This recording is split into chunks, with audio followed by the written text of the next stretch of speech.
Lehavin, einyan Chanukah. This is, as you know, the second part of a hemshech, the second part of a series of a maamar that the rebbe said in Tafshin Chavov, 1965 to 66, which is based on the Pada B'Sholem Tafresh Ayin Hey from the Rebbe Rashab. In other words, it was 51 years since the maamar had been said originally as part of the hemshech Tafresh Ayin Beis, hemshech Ayin Beis, B'Shar Shagdimu Terav. You'll notice in the Psach Dover, which is on page Samach Beis, that there was a third maamar that was a part of the hemshech, which was the maamar of Miketz, and it appears like the maamar of Miketz we don't have. We don't even know what the Dibur HaMaschal is. Now we could look. Now a lot of work has been done on trying to track down Maamarim, and I didn't look whether the maamar of Miketz was found or not. But at least from the Psach Dover, which was written some 25 years ago, and they didn't even have it. But the Rabbi somehow incorporated, in preparing the maamar for the Rebbe to edit, of course, into this maamar, lehavin, einyan, Chanukah, some of what would have been in Pashas Miketz, meaning to say there was a hemshech of 3 maamarim. Now, if I have to give this maamar a label, the label of this maamar is lehavin, einyan, chosid. That's what this maamar is about. What's a chosid? The previous maamar was extraordinarily deep. We gave 5 classes on it, and some of them were very long. And the content, the substance of the classes was the idea that when you bring the highest levels of godliness, it reaches the lowest places. And that the highest level of godliness, which is called ein seif hamalubish barad law, isn't even a level of godliness. It's a revelation of mitzvusei matzmusei, the truth of HaKadosh Baruch Hu, of the Eibishter himself. And when the truth of the Eibishter is revealed, so it's revealed everywhere. And you can't even call it a cause and effect, like Hashem is revealed and therefore something happens. When Hashem is revealed, automatically whatever it is occurs. So the last time was very involved, right? The high source from which the godliness is brought is called Yeducha Havaya. The low level where the godliness is brought to is called Yevar Chukoi. And the facilitator, the Shatchan, what brings this highest of levels, this lowest of levels, is called Chosid. Our maamar is a further analysis of Chosid, and in this maamar he juxtaposes, he compares and contrasts a Chosid to a Yoshar and a Tzaddik. I mentioned in the last shir that there's 4, but I'm obviously mistaken. It's only 3 levels. There's Tzaddik, Yoshar, and Chosid. And to give you form which is familiar to you from the previous maamar, Tzaddik is you give a person you give a malchus what is lacking. Yoshar is ashirus, and chosid is, as learned in the previous maamar, higher than ashirus. And this maamar is going to spend a lot of time analyzing the differences between tzaddik, yoshar, and chosid. And the argument is that only a chosid is able to be mishadech yeducha havaya, which is such a high level of elokus that you can only have a bittul to it, and Yevar Chukoi, which means to bring it all the way till Malchus, and not Malchus, which is a kli for Yossi, but what Rebbe called in the maamar, Malchus Rebbe Malchus, and the way it's mislabish and Bian, Ke'apel Benifal, and a need to tell a key, which is Chashoch, and the Gashmi itself, all the different levels we learned about in the previous maamar. Tonight, however, we're not going to be learning about all that stuff. That's going to be in the next class or classes. I don't know yet how long this maamar is going to take. Tonight we're going to learn the Haschol and the Siyum, the beginning and the end, just like we did in the previous maamar. We'll learn about Chanukah. The only thing that I'm going to say at the outset is that the Rebbe is going to ask the same questions that all Maamarim of Chanukah ask, but he's going to give deeper answers, truer answers, more powerful answers than we're used to, based on the argument that in the story of Chanukah and the Mesiras Nefesh of Chanukah, there was the revelation of what the Rebbe calls in this maamar Pnimius Atik, or Ein Seif Hamalubish Barad Lo. The Rebbe is going to say that in the Chanukah story, which is 20-something, 2,200 years old or so, or more, the level of godliness which is revealed as a result of the Mesiras Nefesh, or the Chashmonaim, was greater than the level of godliness which was revealed in the times of Shlomo HaMelech. And it's similar to the level of a godliness which is going to be revealed, la'asid love, when you're going to have not only ashirus, but higher than ashirus. And because the gilui that happened in the Zman of Chanukah is going to be so deep, we're going to understand the number of different aspects about the way Chanukah is experienced and commemorated and so forth. So we're going to have, like I said, a very typical set of questions, and at least at the outset, a very typical set of explanations, but the Rebbe is going to push it. He's going to ask questions which he doesn't typically ask, edela questions, fine questions, nuanced questions. And he's going to resolve them based on the premise that Chanukah is a gilu, which is like the Lasad Love. That's what's going to be said in this maamar. So we're going to start in one moment. I just want to give a very brief introduction about Chanukah, okay? All of us know the chassidus of Chanukah. The chassidus of Chanukah is that we don't celebrate the Milchama, we celebrate the Nes HaNeres. We don't celebrate the war, we celebrate finding the oil. Even though, arguably, the winning of the war was a greater miracle, and it was certainly a more important miracle, because without it we would not have survived. Without the Shemen we would have survived. Nevertheless, the Gemara says, and that's the halacha, not like the Rambam, that we celebrate only the Nes HaNeres and not the Nes of the Milchama, which will be celebrated through Su'udah. By the way, I'm mentioning this Derech Agav. This is 40 years since Tafshin Lamed Ches, and the Fabrengen of Zeis Chanukah Tafshin Lamed Ches, so they sent around the tapes of that Fabrengen, and the Rebbe seemed to be saying almost explicitly that the source of the Rambam, who says that in Chanukah you have Halal and Hidah and Simcha, is a Yerushalmi. That the Yerushalmi says that if a person forgets Valanisim, he has to bench over. And the halacha is that in order to have to bench over because you forgot to mention Yom Tov is only when there's a chiyuv of Seudah. So it seems, and the Rebbe said the Lashon that someone showed him this Yerushalmi, and for him it was like Kemetzah Shalarav. It was like a big chiddush, it gave the Rebbe great joy. Meaning to say that perhaps the Mokar of Shittas HaRambam, which is not like our Shita, that we have on Chanukah two miracles that we celebrate. First of all, the miracle of the Milchama, for which according to the Rambam you have to have Seudah and Simcha. And second of all, the miracle of finding the jug of oil, for which you have to have halal and edah, is based, and the Gemara Bavli doesn't say it. Gemara Bavli just brings the Braise from the Megillah's Tainus, which speaks about the Nes HaShemen and not about the Nes of the Milchama, is based on this Yerushalmi. And the Rebbe does, I'm just mentioning the Kutasichas Chelik Yud, Chanukah, the Rebbe brings this whole thing of the Rambam and the Ramah and so on. So we all know the koch of Chassidus that we celebrate Chanukah only the Nes Hashem and not the Nes HaMilchama. And the reason is because Chanukah is considered a einyan ruchni. Chanukah is different than Purim. Purim, Haman wanted to kill us. Chanukah fakert, it's the old story, right? In Basi v'choya, the Yevanim did not want to kill us, wanted to keep us alive, but they wanted to keep us alive v'choya in the minhagim of the Yevanim, in the Hellenist ways. And the killing of Jews and the war with the Jews was only because they resisted. So Chanukah is not about Goyim trying to kill Jews, bodies. It's about Goyim trying to kill Yiddish and Neshamas. And of course the story is that there was an act of Mesiras Nefesh on behalf of the Chashmonaim. And if you study the nature of the Mesiras Nefesh, you realize that their Mesiras Nefesh had no place in halacha whatsoever. Because they were living in the hills of Median, and they could have stayed in those hills for many months, maybe even years, until the Syrian Greeks would have reached those hilltops and either forced them to Hellenize or Rahman al-San killed them. They came out of those hills, they came into the valley and engaged in a guerrilla war with the greatest army in the world, with elephants and so on, and the Eibishter made nisim that they won, and they threw the Syrian Greeks out of Eretz Yisrael, and the Rebbe points out in one of his hiches that the Lashon HaGemara is v'notzchum, they defeated them, they conquered them, and the Lashon HaRambam is v'ivdum, they made them disappear completely.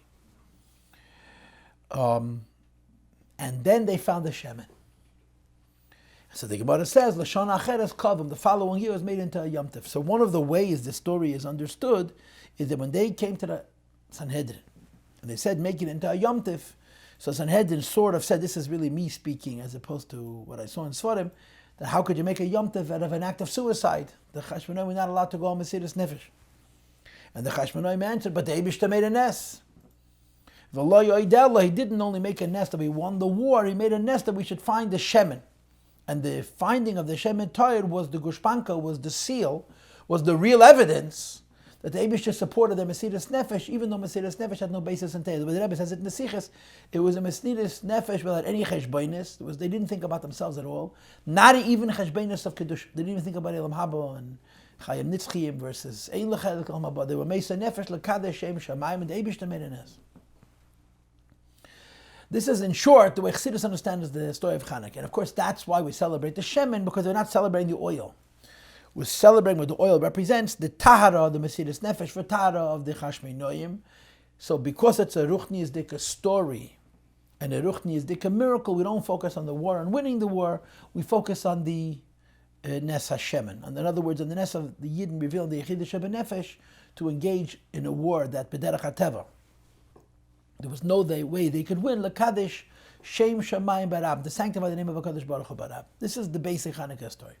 And of course, what follows is that because Chanukah came from such a deep koyach of Mesiras Nefesh, it has a koyach which is even stronger than the Meneda in the Beis HaMikdash. It brings down a light from higher than, say, the Ishtalshalos, which is why it's 8 candles rather than 7 candles. And it can illuminate the night and the darkness and the left side and Klippa, which is why Chanukah Lichter al Pesach Beis Mi Bachutz, outside the house, Mishatishka Chama after the sun sets, and Ad the Kal and Mismail on the left side, Ad the Kal Yirigla, the Talmudoy, till you remove the feet, the lowest level of a tribe of people that are called Meirdim, rebels, troublemakers. So the short of the Chanukah story is a story of extraordinary Mesiras Nefesh, which the Eibishter sanctioned, the Eibishter approved, sent his approval, in the form of the miracle of a jug of oil which should have burned for a day, burning for 8 days. And the koyach of the Chanukah Lich, that it can reach the deepest darkness, and that's why you put it in a place where normally you wouldn't put a mitzvah, in the street and in the night and on the left side and so forth and so on. This is briefly the Chanukah story. Our Maamar is going to say all of the above, but because this Maamar is based on this idea of Yeducha Havaya and Yevarchu Kei, and of course Chasidecha, the idea that you're revealing in Sefer Melubash B'Radlah, the highest level of godliness, which is really the Eibishter himself, and therefore it reaches the world, not in a way that the world has to stop being a world, but the world as such, the world the way it is, the Yesh HaNivra becomes the Yesh HaAmiti. You see how the world is a lakus, it's the Eibishter. So the fact that the mystical idea is this Yeduch Havai Yevarchu Kei, and the Rebbe is going to argue that on Chanukah there was such a Gilui, higher even than Yemei Shleimim, which of course is a half of a fella, an incredible pella. Therefore, the way our understanding of Chanukah is going to unfold is going to be refined and nuanced. So let's go. We're going to learn the beginning. We'll learn the beginning and the end, which is the first 3 pages, and then I guess suppose more or less the last 2 pages, something to that effect. That's what we're going to learn tonight. Be'ezer Hashem Yizbarach v'Yishala. Lehavin einyan naros Chanukah. We must understand the idea of the candles of Chanukah. It says the Rebbe Dagam shenaros Chanukah. We know that the candles of Chanukah Tiknim were enacted to commemorate the miracle that happened with the candles of the Mishkan, of the Beis HaMikdash. The Tikkun, the Gemara tells us a rule. When the Chachamim make a takana, and the takana is a reflection of something which is written in the Torah. So the takana is going to be Ke'ein De'eraisa, when the Chachamim made a takana which is meant to reflect an idea which is similar to it, min ha-Torah. So the way they make the takana is that it should be close to it, Mikol Makam Harehu Chalukim B'Kam Einyan. The Meneda of Chanukah is meant to be the parallel of the Meneda of the Beis HaMikdash. And there are a number of key differences. Number 1, b'misparam, the number of candles. The Ba'amnedash b'mikdash hayuzayah nedes, nedes Chanukah him shmeina. The Meneda in the Beis HaMikdash was 7 lights, and the Chanukah candle is 8 lights. Number 2, b'makam amidasam, the place where they're placed, where you put them. And he mentions several points. Number 1, the Meneda haya b'fnim. The Meneda in the Beis HaMikdash was inside, indoors, b'teich HaKedesh, in the sanctuary. Moreover, B'darim was on the south side, which is Yamin, right? When you're facing east, the south is to the right and the north is to the left. While V'neid is Chanukah, the candle of Chanukah was the opposite. Mitzvah l'nicham b'chutz, they're placed outside the house, u'b'smeil on the left side, because they're supposed to be opposite the mezuzah mimim, and then Chanukah mismeil. Of course, this is an idea that you want to be surrounded by mitzvahs, and so on. And finally, b'zman adakos. The third thing that separates the Meneda of the Beis HaMikdash from the Meneda of Chanukah is the time that you light them. The Neiros HaMikdash fligu miplaga minch. the candles of the Beis HaMikdash were lit during the day. Plaga Mincha is an hour and a quarter before night. Meshech Zman Shav Rivia Kedim Shtishka Achama, an hour and a quarter before the sun sets. For Ner Chanukah mitzvah, as opposed to the Chanukah candles, its mitzvah is Misha Tishka Achama, you wait for the sun to set. So you have two things that are meant to be the same. The Chanukah Menorah is the commemoration of the Chanukah, of the renewal of the Beis HaMikdash and the Mizbeach and the Menorah. After Timu Kol Hashmanim Shabeheichel Shenichnasu Yavanim Leheichel, after it was contaminated by the Syrian Greeks, so you make a Menorah against a Menorah. We have these basic differences. And now the Rebbe continues and he says, Umeis V'kveit is made of Chamei Admur. B'mayim Be'ebehem Shech Pada B'Sham Tafta Lefidik Rebbe add in his Maamarim, which are connected to Chanukah from 1943-44 Tafshin Dalet. Oy the diuk, another notion, another nuance, bazeh in this fact. Shener Chanukah mitzvah lanich mebechutz, that the Chanukah licht were outside, and the Fidik Rebbe adds the following. Delay matzinu mitzvah. You never find a mitzvah, parenthesis, milvad para aduma, with the exception of the red cow, the red heifer, shetzrich aliyas b'chutz. That's dafka outside. In other words, the Rishus HaRab in the public domain, dafka. In other words, there is an assumption that mitzvahs are kaddish, holy, and they need to have a shmirah, they need to be guarded, not to become tummy and to become contaminated and so on. So they have to be done in a Rishus HaYachad, in a private property which belongs to the Eibush, the Yechidi Shalei. Rishus HaRab is a place of klipa. And faket, that's the whole inyan of para aduma you do chutz l'shalosh machnes, because it can be mavada klipa as well, even tumas, even tumas mes, and even zdaines, like it's brought in the Gersa Kedesh Timin Chav Ches. And the Rebbe observes, the Fidik observes, the only other thing besides the para aduma that has this property is Chanukah licht, and this needs to be explained. And the previous Rebbe explains in that series the simple reason. That the Chanukah is outside is Mishum Besum Nisa. Because you want to publicize the miracle, right? Chanukah has an info Besum Nisa. Sha'asa Nisim Lavi Seinu, but Yom Mehem Bezman Azeh, the Bracha, you make Sai Chanukah and Sai Purim. So the question becomes, it's not a satisfactory reason. Why not? Purim also does inyan from Sha'asa Nisim. Purim is also an inyan from Pirsum Hanes. But it's Aidei Mishte Shal Simcha, Mishleach, Manos and Matanos Lavyenim, by the feast of Purim, by the giving gifts, by the reading the Megillah, which the Rebbe doesn't mention for some reason. There's no emphasis that you read the Megillah, that you eat the meal, that you give gifts to the poor and to the rich in the street. Only Chanukah licht. So the question is, what is distinct about Chanukah licht that makes it like para aduma, which is done by Rishus HaRab and dafka in the public domain? So the Rebbe continues in Perek Beis and he says in Ukudas Abir, Bazehu, the point that explains all this. Chassidus explains it. The idea of Chanukah candles is that it has the power to illuminate the darkness. In other words, when you have a light, it's in other words a holiness, which is meant to influence the world. You bring it to the world in a way that it has a positive effect and not a negative effect. So if the light is limited and you're going to bring it into a darkness which is too great, it can have an ill effect. It can be negative. It can be not good. Right? The story with Shmuel Munkis, which I'm not going to tell you about Riches, but the Nekudas Asipa was that there was a machashef, there was a magician that came from Tumah that was performing tricks of klipa, and Shmuel Munkis took a glass of water which he had said his incantations over, and it had become putrid, it had become death. It stunk and it was dark and dirty. A clear glass of water, just by saying words, it turned into putrid death. And Shmuel Munkis made a shakal ne'ebedvari and drank it. It was plain water, but this machashiv, or these machashivim just said words, and then the water began to change colors and began to stink, and he said shakal ne'ebedvari, he drank it. Later on, the Alter Rebbe reprimanded him, and he said to him, if not for the fact that I would answer Amen on your bracha, you'd be finished. So, klipa is not real. Klipa is not real. You all know klipa is not real. Yeah, the Baal Shem Tov used to say, I'm afraid of nothing except for the Eibishter. But you have to be qualified to take on a klipa. And if you're not qualified to take on a klipa, instead of you defeating the klipa will defeat you. That's what Alter Rebbe said. You should not have gone that far. You're not great enough. That's in effect the point. But Chanukah licht is great enough. It can illuminate the street and the darkness and the night and the left side and so forth. There was a war with the Syrian Greeks to make them forget their Torah.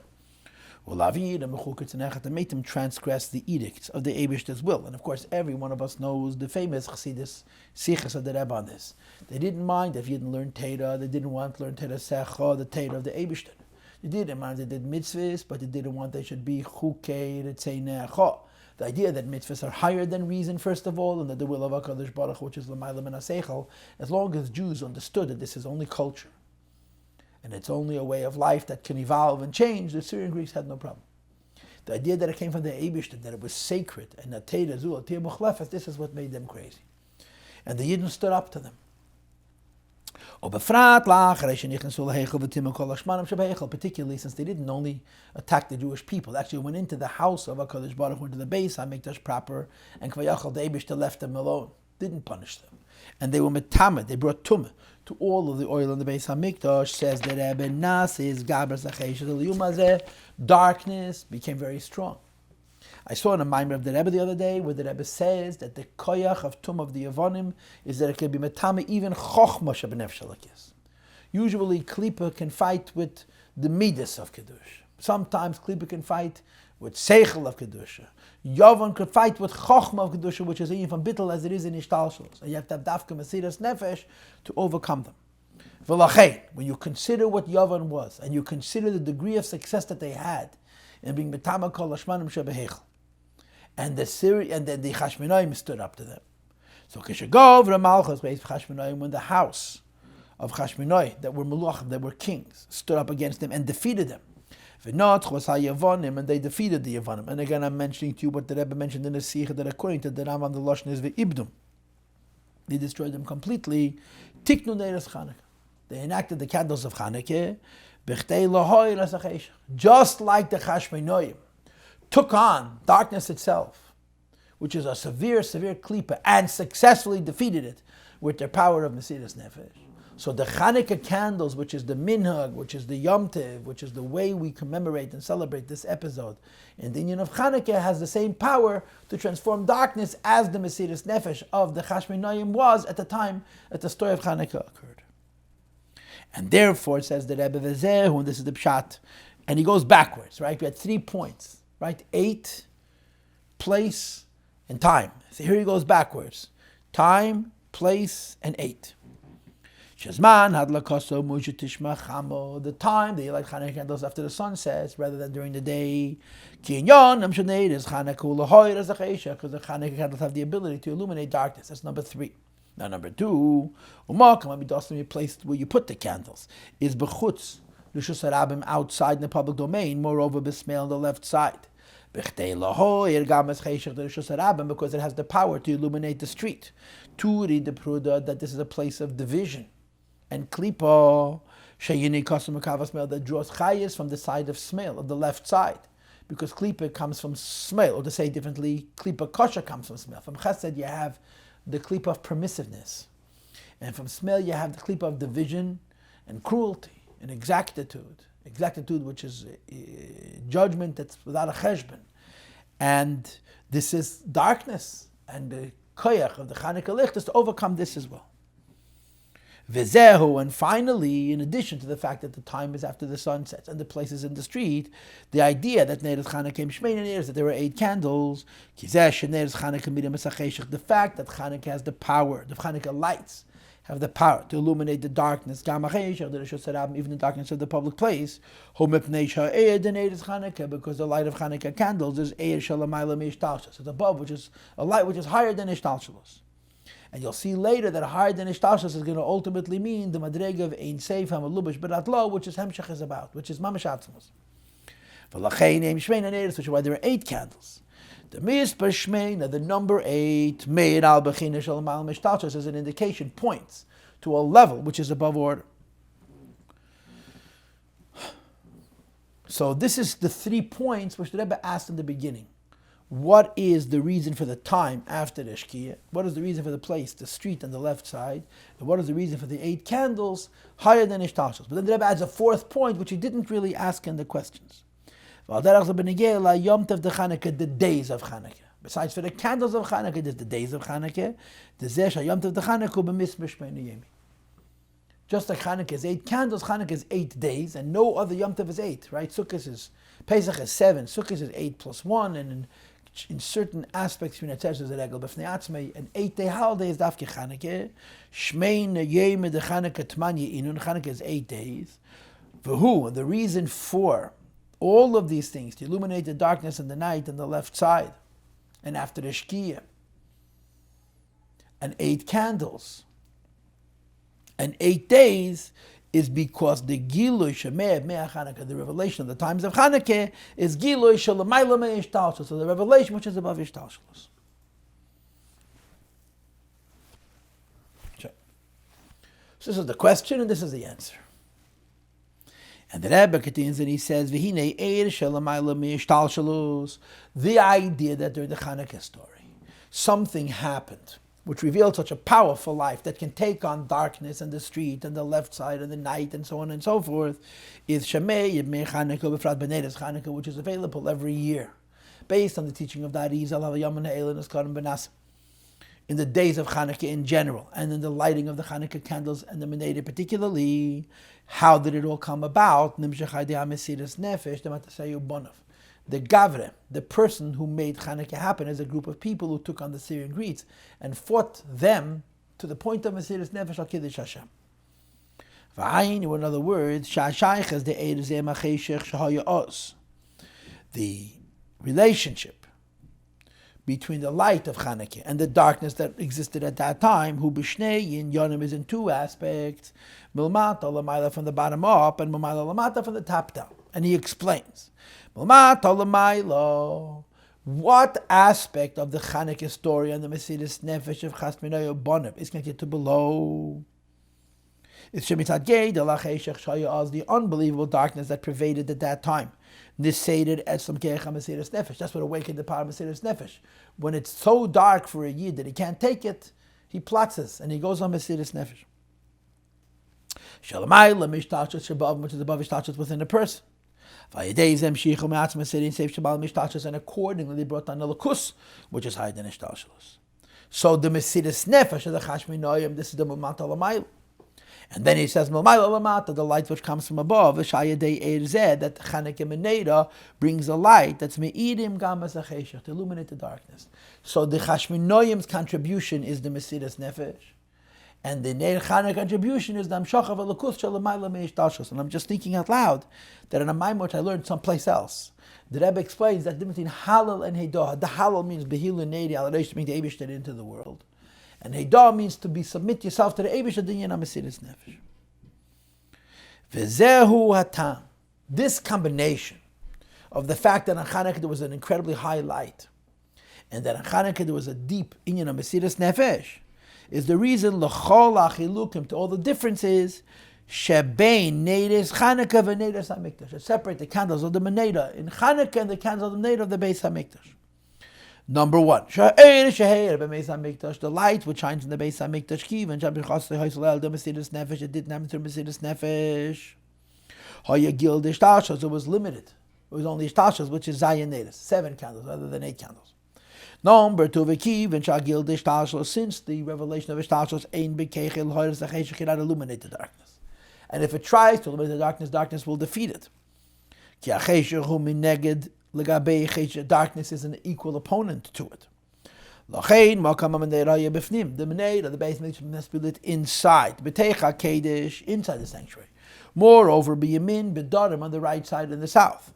And number 3, the time light the candles when the day is still young, sun is still shining.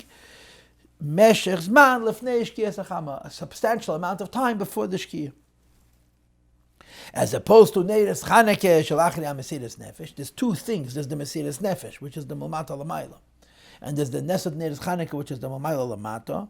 Says the Rebbe, Heim Shmein and Neides, there are 8 candles, Eir Shalamayla Me'ishtalshalos Shemer Gamas Acheshach, a light which is above Ishtalshalos, which illuminates the darkness as well. So we basically, like I said to you in my introduction, this is the classic Chanukah idea. Nothing here so far has been extraordinary. The Rebbe is going to ask questions in Sif Gimel, which I haven't heard before, that are going to open up the the depth that this maamar is going to add to understanding the Chanukah story, based on the idea that during the Chanukah story there was a Gilui of Pnimius Atik.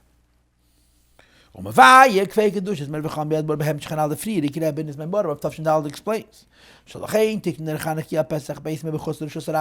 Chanukah candles put in the street, into a public place? We find no other mitzvah that must be in the street besides a paraduma. So why was the takana by Chanukah to put it outside? Because ki and yonam shneis Chanukah, since the power of Chanukah candles is lahoira sachesha the shosarabim canal to illuminate the darkness of klipa of shosarabim. If you could, then you must. If you can't, then you mustn't. Right? You can't elevate darkness; you shouldn't engage with it. But if you could elevate darkness, you must engage with it. Canal. The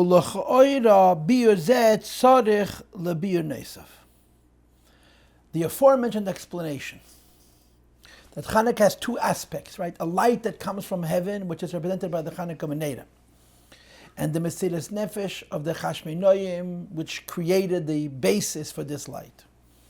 And it's unique to Chanukah because Chanukah, the Yom Tov of Mesilas Nefesh, says the Rebbe, we have to explain it further. And at this point, the Rebbe begins to ask the questions that are, if you will, unique to this maamar, or more distinctive to this maamar, and of course his answers are going to be especially unique. We all understand that in the light of Chanukah, a light is revealed which is higher than Ishtalshalos. This light has the ability to light up the darkness. We explained in the previous paragraph, was brought forward to the Mesilas Nefesh of the Chashmonaim. I don't understand. Why? Because Mesilas Nefesh the Purim. Also to the Mesilas Nefesh of Purim, the same light was revealed, because Purim was also an einyan of Mesilas Nefesh, like the Midrashim, and of course the classic maamar of the Rebbe Rayatz, of Kibbutz Yehudim Pei Zayin, which I believe is based on a maamar of Atat Tetzaveh, I think, from Ayin Tes, right? We have this whole idea of Purim gathering the children, and Pseikli Psukech, and so on and so forth, also Mesilas Nefesh. Bracket, Ubefrat, moreover, Mesilas Nefesh, the Chanukah Yebi'ikir Rak b'Matasyahu Bonov. The Mesilas Nefesh and the Chanukah story was for a handful of people, Matasyahu and his children, right? And without going into all the specifics, remember, half the Jewish people were not B'chlal in Eretz Yisrael. Half the Jewish people lived in Bavel, they didn't know anything about it. They were living in Bavel, B'Shalom, B'Shalva, learning Torah, Mishnah, and so on. And only the Yidden Eretz Yisrael suffered from it. And specifically Matasyahu and his sons, and Purim Haya B'chol Yisrael. So to argue, if Mesilas Nefesh is half the reason that Chanukah brings such a light into the world, which is Al Pesach Beis Mi B'chutz, Balayla Mishatishka Hacham on the left side, at the Kal Yadigel, the time Radai, Purim should be even more so. The fact is that late Tiknu B'Purim mitzvah, there's no mitzvah on Purim. Not to light candles, and not to do any mitzvah of the mitzvahs of Purim, the tzricha lis b'shos harabim in the street, rak b'Chanukah, only Chanukah, and the question is why. And of course, basically, we know the Vesach Akdama of the Sharayeda, of the Mittler Rebbe, he talks about the difference between Chanukah and Purim, that one is the Mesilas Nefesh from the bottom up, and the other is the Mesilas Nefesh from the top down. Purim was about lahashmid la'regul la'yabed. Haman wanted to kill the Jews. It was about a physical thing. And Chanukah was kisva lechem al keren asher she'ein lem el chelik b'lekei Yisrael. It was about denying the Eibishter and the Elokus of Yiddishkeit. But still, in both cases, there was a Mesilas Nefesh, and yet Dafke Chanukah has this property of being Balayla, Barchoiv, and so on and so forth. So now we go to Sif Gimel. And again, the Rebbe is going to ask additional questions. So to speak, the Perek Beis was the classic understanding of Chanukah, and the end of Perek Beis and Perek Gimel are going to be the nuanced questions. We know that in the Beis HaMikdash there was also a Menorah and also light, and it's considered Gili of Ishtalshalos, as opposed to Chanukah, which is a Gili which is higher than Ishtalshalos. Observes the Rebbe, and he says, that darkness would oppose this light, and it would undermine it, it would encumber it, which is why the Nate and the Beis HaMikdash is inside and during the day and on the right side and the number 7 and so on. You move a little madrushim as we discussed earlier from the Maamarim, says the rebbe, it's only when you contrast it to the light of Chanukah. Avo, why? Because Claudius, to be sure, gam ha'er shei bebeis hamikdash, even the light in the Beis Hamikdash, ha yagilu shalamelem ishtalshus, is a light which is higher than ishtalshus, and a light which is higher than ishtalshus. It's true always that ein cheshich menaged legabei, darkness is not obstructed. So the Rebbe says, before you analyze the significance of the Chanukah candles being so powerful, because they're rooted in this incredibly powerful event of Mesiras Nefesh al Kiddush Hashem, that it could be Meir, Es HaLayla, Ves HaSmeil, Ves HaCheshach, and so on and so forth, is because it's Ered and Hayes. The Shtalshalos is only relatively speaking. It's only absolutely speaking, but relative, to be sure, the Chanukah, the B'nai, and the Beis HaMikdash is also higher than Shtalshalos. And he connects it to Shleim HaMelech. Let's keep going. But in general, gam ha'er shei bebeis hamikdash hayagilu shelamayla mishtalshlos, the light in the Beis Hamikdash is also a erev hayden ishtalshlos. And what do we know about hayden ishtalshlos? She'ein cheshech menaged legabei, darkness is not obstructed. And he explains why. Commission is ba'ya le'il b'da pada b'shalom. In the previous maamar which we just finished learning, we learned that zeh shebinyan Beis Hamikdash hayadei shleimer. The Beis Hamikdash, where this Meneda was built by Shleim HaMelech. So you have to assume that in the Beis HaMikdash and in the Meneda of the Beis HaMikdash you have the Gili of Shleim HaMelech. Let the Rebbe talk, let the Rebbe read. Av shetavnis HaMikdash nas hayedei David. It's taka true that the design, the plans, the resources, the wealth was put aside by David HaMelech, but the actual construction was done by Shleim HaMelech. Why? Because as the pasuk says, "Hu Shleim Yeh Ish Menucha V'Gemer." Shleim is a man of peace, and of course, the way you have to understand Shleim as peace was incredible radiation of charisma and power. Shleim was a man of peace not because he fought wars, but because he had such a presence, and his name, his fame was so far-reaching that people just humbled themselves next to him. They were subdued by Shleima without a fight, without an objection. They just wanted to be his friend because he had an incredibly powerful good force. As it says in the pasuk, "V'sholem v'sheket etein al Yisrael b'yomav," peace and tranquility, quiet, I'll put over the Jewish people during his times, and it was connected to Shleima's personality. V'lachein hu yivne bayis l'shmi v'geimer. He's the one able to build the Beis Hamikdash. So Shleima HaMelech's personality, b'chlal, like the Rebbe said in the last maamar, before he built the Beis Hamikdash, and then especially in the Beis Hamikdash, was such that he radiated such a power that the world was appeased. The world was pacified to him and his will and his teachings, which is of course the teachings of the Eibush that attained in Yiddishkeit because of his incredible presence. Moreover, all the goyim were bottled to Shleim HaMelech. Which was the basis for the peace and the quiet. Is he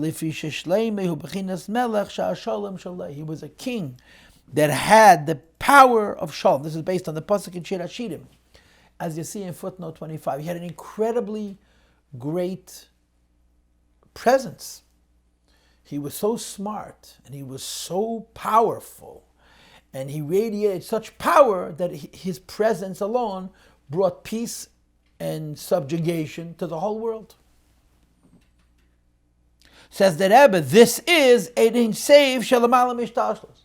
This is godliness which is above Ishtalshalos. And therefore, Lagabi Gili Zeh, relative to this, next to this revelation, Shalamayla Mishtalshalos, which is higher than Ishtalshalos, Mizbatlam Kolam and Agdim, all opponents are bottled. Right? And the Rebbe now repeats, this revelation of Shleim HaMelech was Gam Lefnei Shabbat Beis Hamikdash. It was who he was before he built the Beis Hamikdash as a 12-year-old. And the Beis Hamikdash itself, this light was even greater. So you have to assume that the Meneda of the Beis Hamikdash of Shleim HaMelech represented Elokus Shalamayla Mishtalshos. And of course, to use the language of the previous maamar, it's the Madrega of Ashiras, the Aliyah Shishis, an incredibly great light.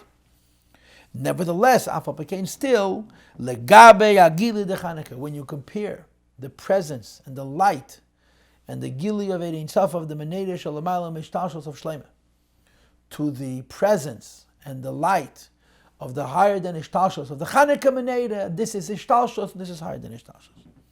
Gam Gilui, Sheheir Bebeis HaMikdash, Hu Bechlal Ishtalshos. Relatively speaking, what's shown in the Beis HaMikdash is like Ishtalshos, and only Chanukah is higher than Ishtalshos. Frag the Rebbe v'tzorach bir. I want to understand this.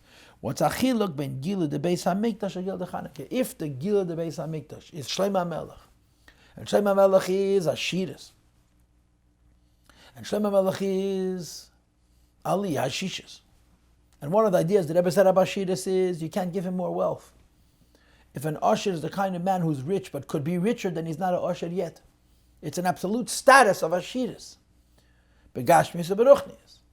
And nevertheless, compared to the Chanukah Meneda, it's considered Ishtalshos. And the Rebbe's question is why?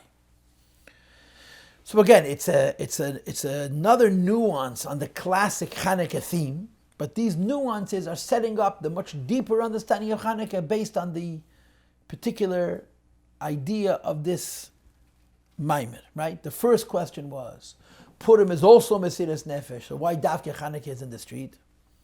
And the second question is, Shlomo Melech, the Beis HaMikdash, the Meneda is also higher than Ishtalshos, so how is Chanukah's lights superior even to that? Now we continue in the next paragraph on page Samachay, and we ask a third nuance, a third detail, question above and beyond the classic questions that are asked about Chanukah. Gam tzarech bir, another question is, we explained before. The time for Chanukah candles lighting is after the sun sets, because it illuminates the darkness. Says the rabbi, I don't understand. If you have candles that it can illuminate the darkness, why do you have to light them at night? The Chanukah candles have the ability to light up the night. We understand that. But it's based on the fact that the candles continue to burn into the night. And by the way, the Meneda candles burn through the night. The Meneda and the Beis HaMikdash burn through the night. Why do you have to light them after dark? I understand that they burn through the night and they burn up the night. But why do you have to light them at night? Why can't you light them during the day and have them burn through the night? Another question. Also based on the classic idea found in the Maamarim, where was the Meneda placed? To be outside and to be on the left side. Why? It should radiate or irradiate and illuminate the darkness on the left side and the night and so on and so forth. Says the Rebbe, what's wrong with lighting the Meneda by day, inside, but that the light of the Meneda which is lit during the day should continue burning into the night, and the light which is lit inside should reach the outside? In other words, why do you put it in the street? These are little teeny questions that are going to become, the answer is going to reveal the significance of the question, if you will. It says whereas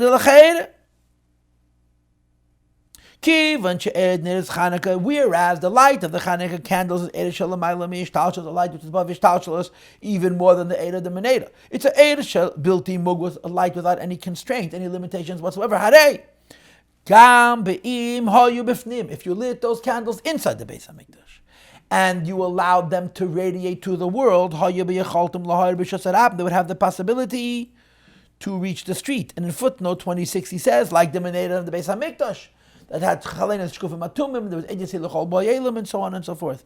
Kivan she'er shalahem hu eir bilti mugbu. Since the light is infinite, the power of the Chanukah lights will reach the streets as well. Ubefrat, and the question is compounded. And this is a gewaldige diuk. Why is it a gewaldige diuk? Because the nuanced questions that we have so far are, number one, why do we single out the Mesiras Nefesh? Or Chanukah there was a Mesiras Nefesh and Purim also. And Faket, then it was for everybody. Number two, Shlomo Melech is also Eir Shel L'mayla Mishtalshos. How was the Chanukah candles even more L'mayla Mishtalshos than the candles of Shlomo Melech? Number three, why do you have to light the candles after dark? Light them during the day and have them burn into the night. And number four, why do you have to light them in the street? Light them inside and have them reach the street. These four questions are are nuances, right? You could do it this way also, yeah? But the last question is really a challenge to the very idea. Why? Because the whole chiddush of Shlomo HaMelech is that he sits in his place and his light reaches the whole world. If Chanukah candles are even higher than the lights of Shlomo HaMelech, the idea they're taking out onto the street is not only not necessary, but it discredits the whole idea. What's the whole word of Shlomo HaMelech? Shlomo HaMelech sits in Yerushalayim and doesn't budge. And Umalkas Shva Shoma Shema Shlomo Vatova Yerushalayim. The world is drawn to him. He shines such a powerful light that all the klipas come to him from wherever they may be. And then Nitzutze Kedusha and Nizbared, and so on and so forth. So if Chanukah candles are even higher than the Meneda in the Beis HaMikdash, Kolch could have to be inside, because the whole idea is that you don't leave your place and let you reach the whole world. Let's see it inside. Based on the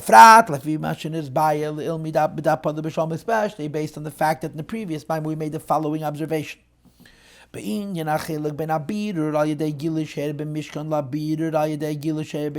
difference between the Mishkan, which is the mobile, the moving house of the Eibishter, and the Beis HaMikdash, which is called Menucha V'Nacha, the final resting place of the Shechina. In the Beis HaMikdash was the clarity which is brought to the world through the lights of the Mishkan and the Mened and the Oren, was Kmei Bida B'derech Milchama. It wasn't really Milchama, but it was like Milchama. It was only Milchama in one aspect. In what aspect?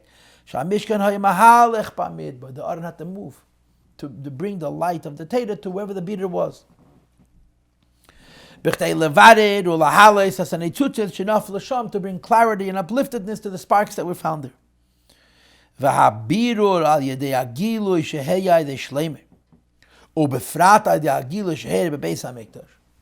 As opposed to the revelation of the light of Shlomo HaMelech, and especially the light of Shlomo in the Beis HaMikdash of Shlomo, the whole idea is b'derech menucha. It sits in one place. Shlomo haya b'mkeimeh. Shlomo is in his place. V'anitzutzes and the sparks, gam anitzutzes sheb'mkeimes arachekim, even sparks very far away, nimshachei love me'atzma, were drawn to them on their own. So for Ket, you could argue that you must put the Chanukah candles inside, because only then do you see the full revelation of the possibility and potential and power of the Chanukah candle. And it sits in its place and it reaches the darkness and the street and the night and the left side and the Maamarim and so on. Says the Rebbe, move on. If you put the Chanukah candle outside, you're sort of connoting, you're indicating a limitation. You have to bring it to where the place of Bidud is. That's the Mishkan. That's Milchama. Have it inside, and it'll reach the whole world. Whereas, since the Chanukah candles, the Chanukah Meneda is even higher than the Meneda of the Beis HaMikdash, the fact that he illuminates the darkness of the public place, of the public domain. It's not a war where he engages and he descends. It's passive, it's automatic, because of the great presence of this awesome light. The question is incredibly emphasized. So the canon is outside. So like I said to you in my introduction, we have a classic Chanukah Maamar with a bunch of nuances. And the most important nuance of all was the last one we just read. Why is Chanukah special that it reaches the street? Because of Mesiras Nefesh. There was Mesiras Nefesh and arguably more Mesiras Nefesh by Purim. How is the Eir Shel Ma'ila Mishtashos of Chanukah higher than the Eir Shel Ma'ila Mishtashos of Shlomo and his Beis HaMikdash and the Meneda, which was in his Beis HaMikdash? Why do you have to light them after dark, light them during the day and let them burn into the night? Why do you have to light them in the street, light them in the side, and let the light reach the whole world? And the last point is, faked, if they're like, and even greater than, the Meneda of Shlomo HaMelech, they have to dafka be inside. That's the whole point of Shlomo, that he doesn't move from his place, and the world is drawn to him. These are the questions on the answers that explain the uniqueness of Chanukah. Now we're going to skip the Maamar, which is Siv Dalid and Siv Hey and Siv Vov and Siv Zayin and Siv Ches and Siv Tes and Siv Yud and Siv Yud Aleph, and go straight to Siv Yud Beis. And like I told you, in this Maamar, the Rebbe is not going to repeat what he said in the previous Maamar. He's going to develop it further. because the last maamar was so comprehensive, it really was whole. It explained that when you bring down the highest godliness, it reaches the lowest level. And the highest godliness is really God himself. And because the highest godliness is God himself, it's not changing the lowest level, it's showing how the lowest level is itself a lakus. And in the language that I used in the last sheet on the previous maamar that I gave, was that you see how the yesh haniv is the yesh hamiti. And so we're going to talk about that. And so what happens in this maamar is he talks about, like I told you, tzaddik, yosher, and chosid. And dafke chosid has the sufficient bittul, dafke chosid has the sufficient hapcha to bring down the madrega of yeducha havaya until yivarchu kei. We're going to learn the end of the maamar now, which is again about Chanukah. And like I told you, the thing you must understand as we do this haskalah and siyum and skip the whole maamar is that Rebbe says that the gili of Chanukah, which is higher than Shlomo HaMelech, is comparable to the gili of the yossi lehavin. It's not dei machseirei, it's not ashirus, it's even higher than ashirus. In other words, it's not tzaddik, it's not yosher, it's chassid. And it reveals not Mechin Stimoin, not Galgalta, and not even Radlo. The Einseif HaMelubish Radlo, which is basically the Eibishter himself. Says the Rebbe in Perik Yud Beis V'al Derech Zeh, everything we said in the maamar, which we are yet to learn, about the idea that a chosid is Magala, the Madrega of Einseif HaMelubish Radlo, because of his incredible bittul and so on and so forth, and it's going to be Liyasid Love, it happened in Chanukah. Or befrat, Gilei Neiris Chanukah, particularly the candles of Chanukah. Shetiknu mipnei hanes shaya b'shemen is enacted because of the miracle that happened with the oil. Says the Rebbe who gili pnimiyas atik. It's the same revelation of La'asad Lavi, like it says in all the Maamarim, based on Kabbalah. That La'asad Lavi is going to be pnimiyas atik rather than chitzenius atik.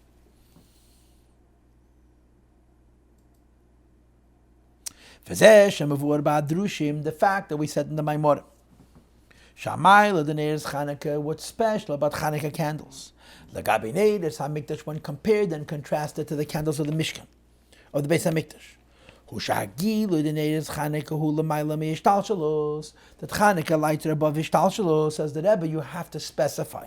After klolos ha-kesed, even though in general, all of kesed, gam arich, u'mekol chitzenius atik, is l'mayla me'ishtalshalos.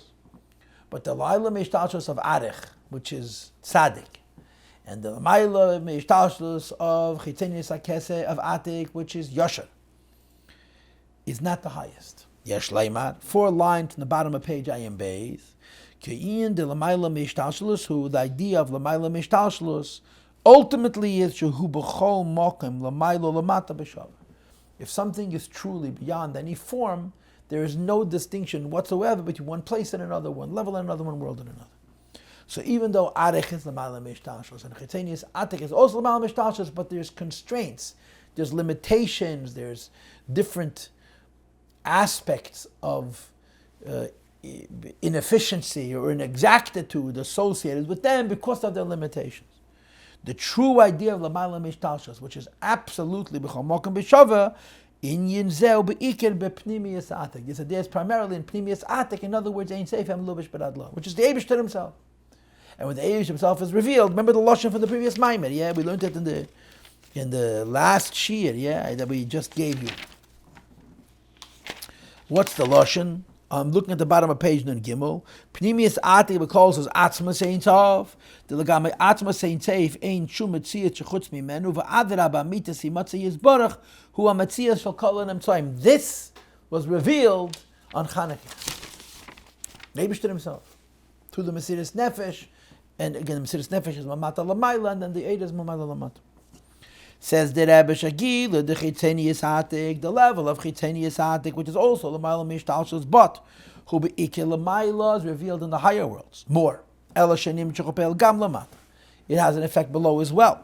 But canals, if we discussed earlier, be'inyan agilish heira de shleim hamelech is also as ashiras, yeah. Shleim hamelech is yashar. Shleim hamelech is gilach chitzenius atik. Says the Rebbe, ikir agilah hoye be'Yerushalayim. Shleim hamelech sat in Yerushalayim, and his light reached the whole world, but there was a difference between his presence in Yerushalayim and in other places. Top of page Ayin Gimel now. Ela shenim chokopel gam b'shva. In other words, Shlomo HaMelech's light reached the whole world, but there was a difference between close and far. When you talk about something being above ishtalshelus completely, that the farthest place and the closest place are identical in relationship, but this aid is b'pnimius atik, is in the level of atik, which is called pnimius, which means ein seifim alubish b'rad law. Shuanamsa gimsa atzma gimsa gam lamata. The Eibush is everywhere the same. V'yeseidim is that moreover shalagabi agil the pnimius atik. When you're talking about ein seifim alubish b'rad law, lo yeshne achilik the ma'lamat. There's no distinctions. Kaidei agil the pnimius atik, because when there's a revelation of pnimius atik, now the Rebbe says the same lashon that he said in the previous maamar, nirgish b'chol dover. Look at the words. Hametzias shalei gufi alakus. It's not a bittul. The Eibush, when the Eibush himself is revealed, doesn't break you, doesn't change you. You see how you're him. So mitzad echad, you're not changing at all. Mitzad hasheni, it's a totally new metzias. And this new metzias is b'chol mokim, b'chol dover, b'chol madrege, b'shav. So now, the basic idea of Chanukah we learned, right? We have the nuances to address.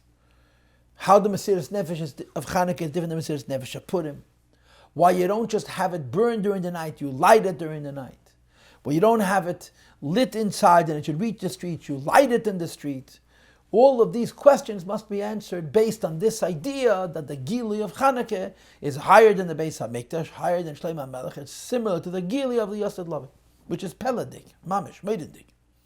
Says the Rebbe Perik Yud Gimel V'zehu, and now we understand Shenir Chanukah Mitzvah Lanich Al Pesach Beis Mi B'chutz. The Chanukah candles are put outside the house, l'reshus up into the street. It wasn't like the candles of the Beis HaMikdash which were inside. They shine to the outside. Now remember, the argument is that Shlomo sits in Yerushalayim and his light reaches the whole world. In other words, Shlomo's light is inside the Beis HaMikdash and it radiates to the whole world, and that's the pshat Shalom v'Shalva, Shalom v'Sheket. He sits in his place, but it has to be lit inside. The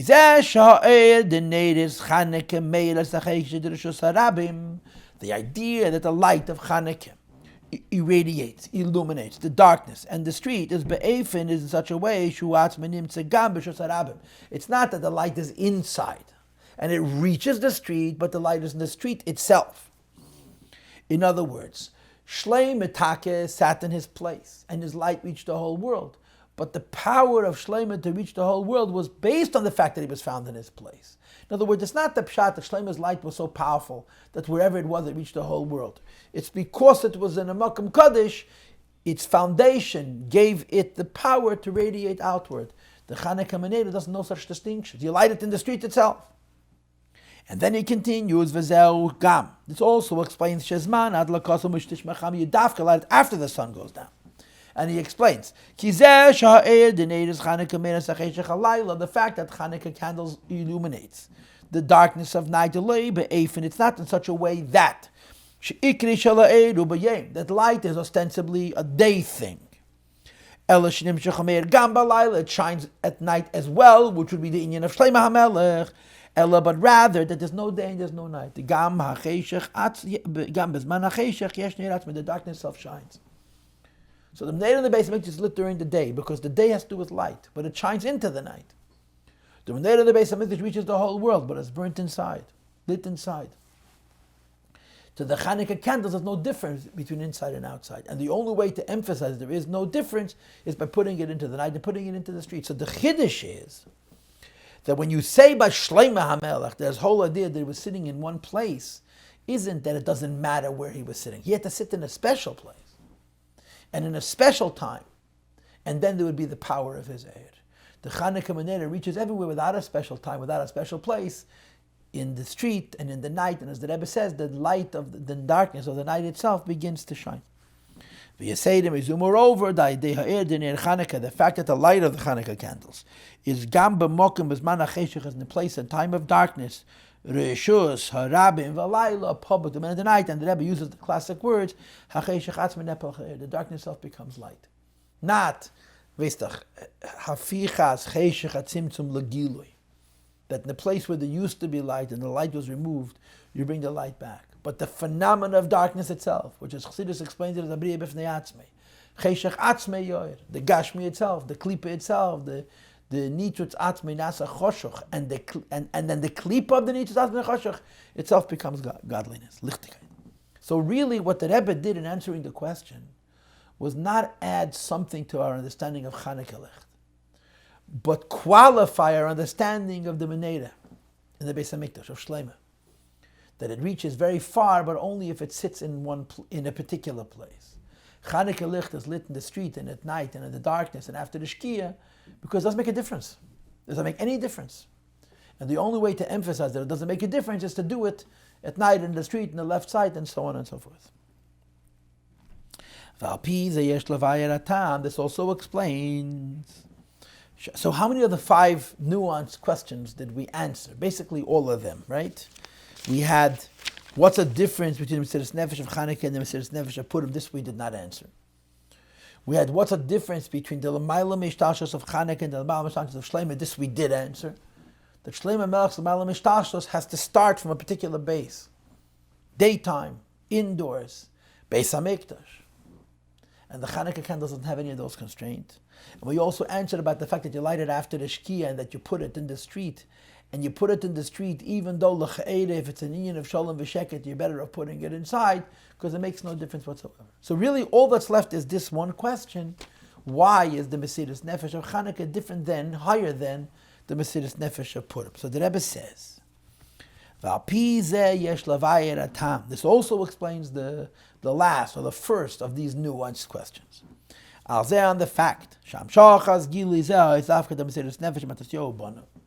it's the Mesiras Nefesh of Matasyahu and his children, the Mesiras Nefesh of Chanukah, and Leah, the Mesiras Nefesh, to Purim. Purim is Gvaldik. Purim is also Pesum Enisa. Purim is also Mesiras Nefesh. And Vaket, it's Adalayada, with the whole Shturm of Adalayada, yeah. But it's not in the street. Farvos. Kya Mesiras Nefesh, the Matasyahu, one of the names of the Mesiras Nefesh of the Chashmonaim Hoiso. Shagam, Shayach Alosh, and Mumiyatim, they were weak and they were few. Mikom Makam Lacham Uneged, Giberim Verab, they fought against strong and many. They engaged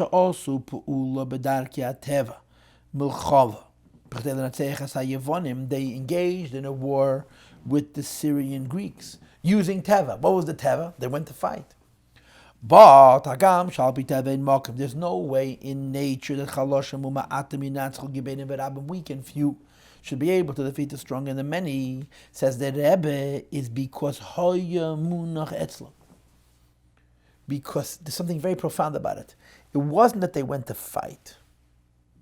It wasn't that they went to be Mekadesh Shem Shamayim.